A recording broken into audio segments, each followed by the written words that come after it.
Well, good morning, everyone. Welcome. I'm Matt Shea. I'm the President and CEO of the National Retail Federation, and it is my great honor to welcome you all here today for Fight Retail Crime Day. As you can see, we've got enormous support both from our members and from a terrific group of bipartisan members of the Senate and the House. And we are honored to have a number of them with us today, and they're going to have a chance to share some remarks and answer a few questions if we have time for that. We've got more than 30 retail brands here today, flanking this bipartisan group that's sponsoring the legislation for us. And we are thinking of today as a day of action on Capitol Hill. And at the conclusion of this press conference, our members will go across the street to Senate and House offices and into the Capitol building and talk to members about the importance of the Combating Organized Retail Crime Act. And we are especially honored, as I said, to have some of those sponsors of the bill with us today to make some remarks and answer questions. Senators Grassley and Cortez Masto, Representative Dave Joyce, Dina Titus, and Susie Lee, and there are other sponsors here as well. So we'll let them make some comments in just a minute. Just to set the stage a little bit, I think many of you that have been covering this issue know and have seen, some of you maybe firsthand have witnessed the dramatic increase in retail crime. As of 2022, the studies that we've conducted with our partners measure retail crime, organized retail crime, shrink, theft losses in stores and across the retail ecosystem at more than $112 billion. That's a 20% increase from 2021. And a dramatic escalation just in the past several years, most troublingly, I think, of violence and aggression that's taking place and that's impacting customers, communities, store associates, and all of us as everyday citizens. And I think the thing that's most frightening in some ways and requires a real solution here is the violence and the incidents. And for years, when we talked about organized retail crime, people would say, well, that's 10 billion or 20 billion or 50 billion. Those are big numbers, but these are big companies, and these companies can handle it. And the truth is, this isn't only big companies. It's companies large and small. It's Main Street merchants and retailers in small towns across the country. And it's not only about the dollars involved here. It is about, in some cases, the tragic loss of life, the violence, the aggression that's playing out in these retail locations. And retailers, for their part, and I think we've all experienced this as customers as well, have done everything they can to make their stores and their places of business safe. They've added additional security measures. They've protected the goods that are in those stores. They've trained personnel to deal with these situations. And in spite of all that, we still need additional help and additional support. And that's what the Combating Organized Retail Crime Act will provide us.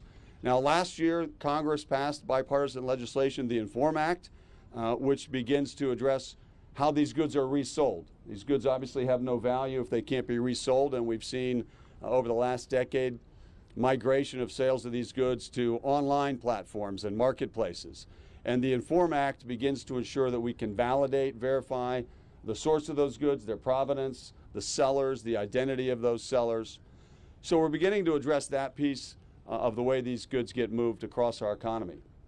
But now we've got to do the other piece, which is to prevent what occurs when these goods are stolen to begin with.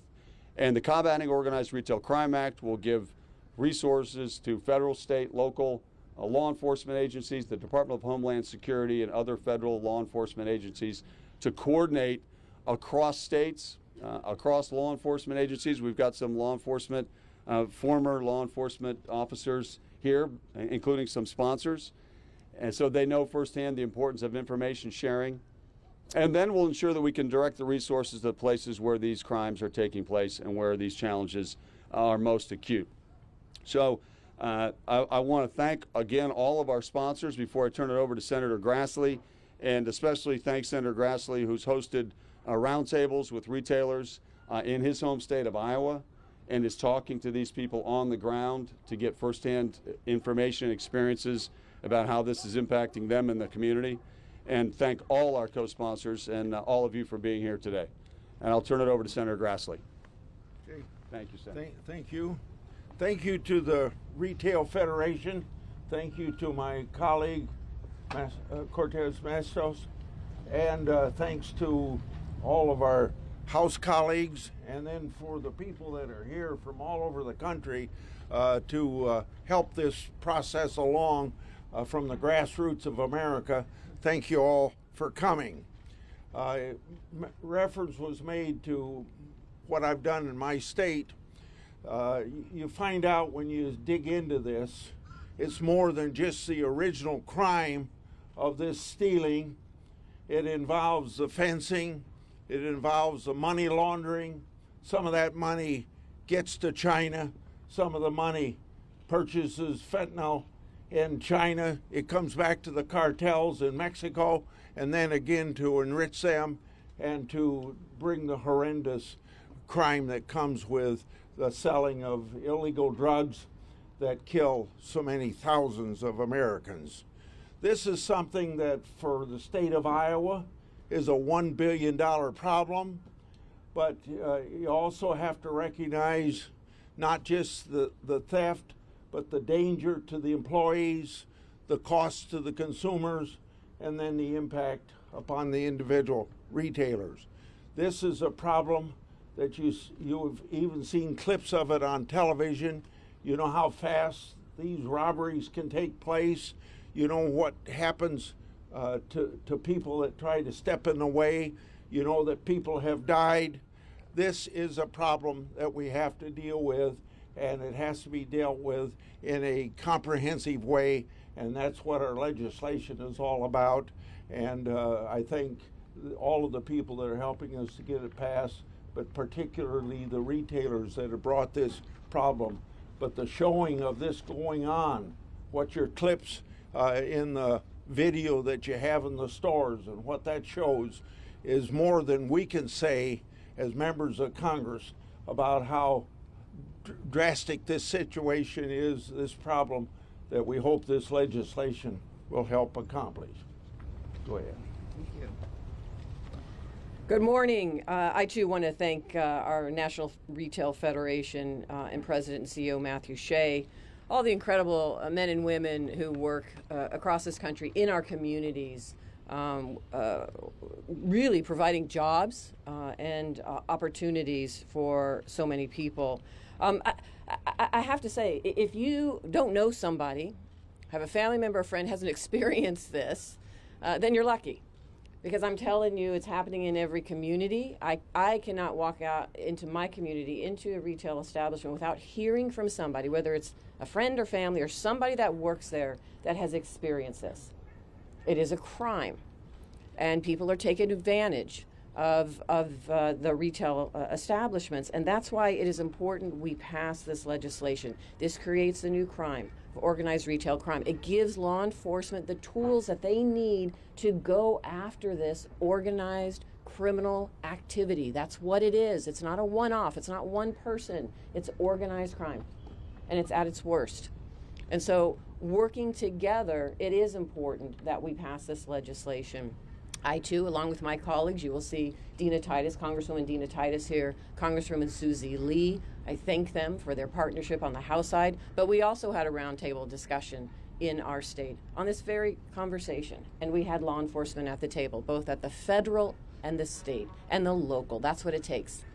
That's how serious this is. So I am pleased to be able to work with my colleagues. I'm just asking, as we all get out there and engage and talk with members across Capitol Hill, we talk about the importance of passing this Combating Organized Retail Crime Act. It's essential. It's essential for our retailers. It's essential for the employees and our community members as well. So thank you for joining us this morning.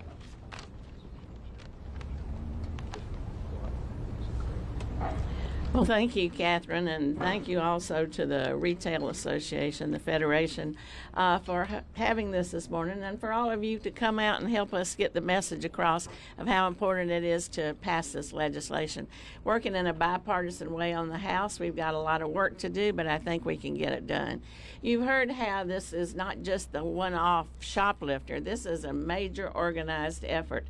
I came across it personally. I was in a Walgreens, and about as far as from me to you, a person came up with a backpack and just started scraping eyelashes into the backpack and walked out. I said to the sales lady, "Did you see what that guy just did?" She said, "Yeah, he comes in here 2 or 3 times a week, and we can't do anything about it because management is afraid somebody might get hurt." Well, that just speaks volumes. Now, in some of the big box stores, they're taking power tools. Eyelashes aren't power tools, but it leads to the same problem. You have an increase in prices. The retail store is hurt. The help might be put in harm's way, and the customer is also inconvenienced, because how many of you have gone into the store now where you have to get something behind a locked door and you have to call somebody to come over and unlock it for you? This whole system of organized retail crime has cost the state of Nevada in the last year over $80 million. And it's not just the big box, it's the small stores too. It's the mom and pop stores who don't have a big margin that they operate on, and so it really does hurt them. If we can get this passed, we can go after those who steal the eyelashes, those they sell them to, those who are engaged in human trafficking, as well as drug trafficking, as you heard from the senator.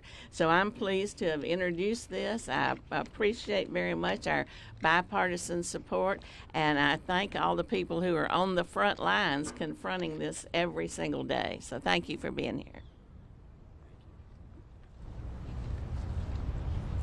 Thank you for the opportunity to be here with my bipartisan delegation, bicameral delegation, to support this. Back in my prior life, I was a prosecutor, and I got to see it firsthand. And I can tell you, it's got to be 20 years now, but it started off slowly. Someone would come into the store, like a Babies R Us, take a stroller out of one, put in 4 breast pumps into that box, pay for the stroller, and leave. And when we arrested him, he had, on eBay, he had customers that he was doing. So in 20 years, this has only gotten worse. It's gotten more violent, because now they don't even bother to go through the charade of putting it in another box and paying for it. They're stealing it right off the shelf and have active lists in which they're filling as though they were out shopping for the day. They view all these retail establishments as their Amazon, where they're going to go pick what they want and steal it and put it into the black market. We've got to stop it. We've got to stop it today. That's why with my bill as the chair of the Homeland Security Appropriations Chair, we've put into our bill language that will help coordinate this at the federal level, because it's a lot for any local or state organization to do on their own. But a coordinated effort nationwide will be able to finally give the relief to some of these retailers that they deserve. And with that, I'd like to introduce my friend, a fellow winner of yesterday's People Choice Beer Awards, Susie Lee. Good to see you. Well, thank you all for being here, and it's an honor to be here with all of our colleagues, both from the Senate and the House. And it shows that in this time of divided politics, that organized retail crime does not discern whether it's red or blue. It affects each and every one of us in states across this country. And it's bad for everyone. It's bad for business. It drives up the costs of retailers by millions of dollars. When you factor in lost products, insurance, and increased price of goods. And it's a pain felt by businesses of all kinds. Most especially a small Summerlin, Nevada beauty supply store was just hit in May, hit pretty hard by organized retail crime. It's bad, obviously, for consumers, driving up the cost of goods. And as Congresswoman Titus said, it's bad for taxpayers. In Nevada alone, we saw an $80 million in tax revenue loss just in 2022. And most importantly, it's bad for public safety, it's bad for employees, and obviously our national security. We're seeing transnational criminal organizations funnel some $70 billion of illicit proceeds annually back into their criminal operations. Police departments across Nevada and the country are working hard to combat organized retail crime. The Las Vegas Metropolitan Police Department has even established its own organized retail crime unit. But the scale of this problem is way too big for individual police departments alone, and that's why I'm grateful to be here today with my colleagues of both chambers, of both parties. Together we can turn the tide of this mounting toll that organized retail crime is taking on our communities, on our businesses, on the employees, and on our public safety. And together with the passing the Combating Organized Retail Crime Act, equipping retailers, financial institutions, and law enforcement with the full support they need to stop this crime and deliver the much needed relief for businesses and consumers all across Nevada and this country. Thank you, and I will now turn it over to Ruben Gallego of Arizona. Thank you, and thank you again to my colleagues and our retailers here.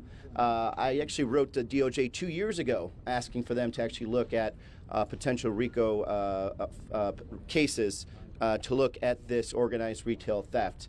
And yes, this does cause security problems. It does hurt our local employees and our local employers, but it also actually hurts the customers. Many parts of this country right now are going to go through food deserts because some of our retailers are shutting down because they cannot financially make the numbers work. And you're going to see places that are no longer going to have the grocery stores that they need or other types of goods that are generally sold. And so for us that represent some of the poor areas of the country, this is something that's going to be extremely important for a lot of our citizens. Something that we always try to do. We try to bring in more diversity, more access to good food, and retail theft will absolutely put that behind. So I'm very happy to jump on this. Arizona needs this, the country needs this, and thank you for allowing me to be here. Now I'd like to introduce Congressman Ivey from Maryland. Good morning. I used to be a prosecutor here in Washington, D.C., and after that I was the state's attorney in Prince George's County, which is the eastern border of Washington here. This has been a problem for decades. The challenge, though, is it's been growing, and as you've heard a moment ago, not only is it more widespread, it's better coordinated, and it's become more violent. So I think it's important to make sure that we get an increased level of federal involvement. Even when I was state's attorney here, people would try and use the jurisdictional lines against us. They would steal something in Maryland and try and take it into Virginia or D.C., knowing that law enforcement might get caught up by the jurisdictional change. Having federal involvement and coverage of that helps to make sure that that we don't get lost based on state jurisdictional lines. And in addition, I think this bill helps with, because a lot of the local jurisdiction, Justice Department offices have thresholds. You got to cross that threshold before it gets approached or prosecuted by that office. This is going to help to make sure that they aggregate those amounts and see the challenge and the impact across the state lines. I think it's critical for us. We've already got stores in my district that aren't restocking shelves. They don't bring the merchandise out and put it on the shelves anymore. That's true in the district here and in Prince George's County. These stores are about to go under, and as you just heard a moment ago, there's some food desert issues that are cropping up in jurisdictions that fought for years to try and get grocery stores, for example, in their districts. Finally got them, but now they're about to go under potentially because of this. So this legislation is critical, and I'm glad that we've got it coming. I'm happy to support it, and I'd like to. Oh, okay. Well, I think I'll stop there then and turn it back over. Okay. Thank you. Thank you, Congressman Ivey. Thank you to all of our co-sponsors, Senator Grassley and Senator Cortez Masto. I would like to open up for a couple of questions. I know Senator Grassley's got some other commitments, as do these other members. So someone's got a question they'd like to ask.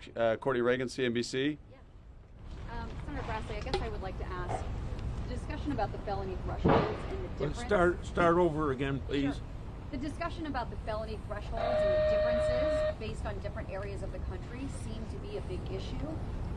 A reason why it's worse in some areas than others. Can you explain how this will change it, the aggregate $5,000, and how that potentially could make a difference? Well, it's just simply uniformity, so that we have equal application of the law wherever the crime's committed, and it brings the full force of the federal government behind it, and that's what we need to have, the coordinated effort that we have. And once you have prosecuted people, you ought to have the same crimes applied, whether it or the same penalties applied, whether it happens in California or in Iowa.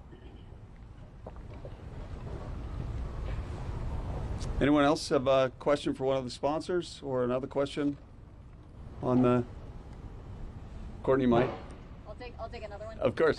It was mentioned about the Inform Act, which I know sort of tackles this in a different way with the reselling of products.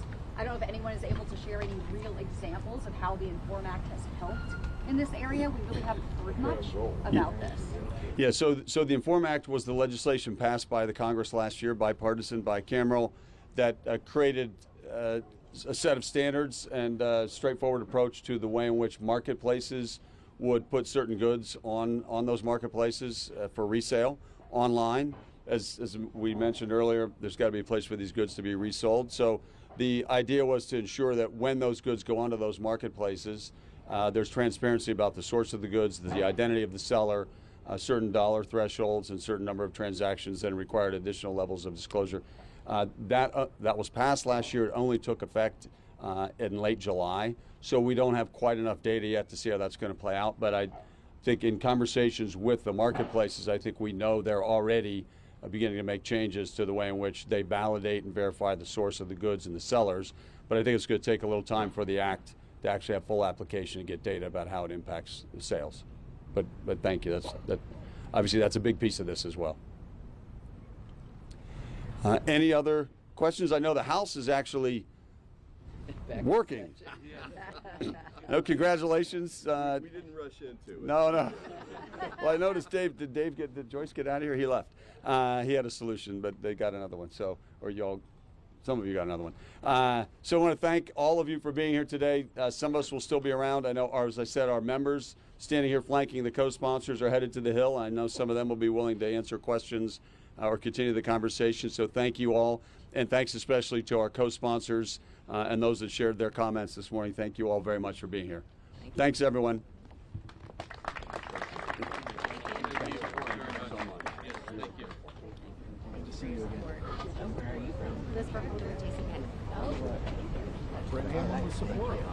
Nice to meet you.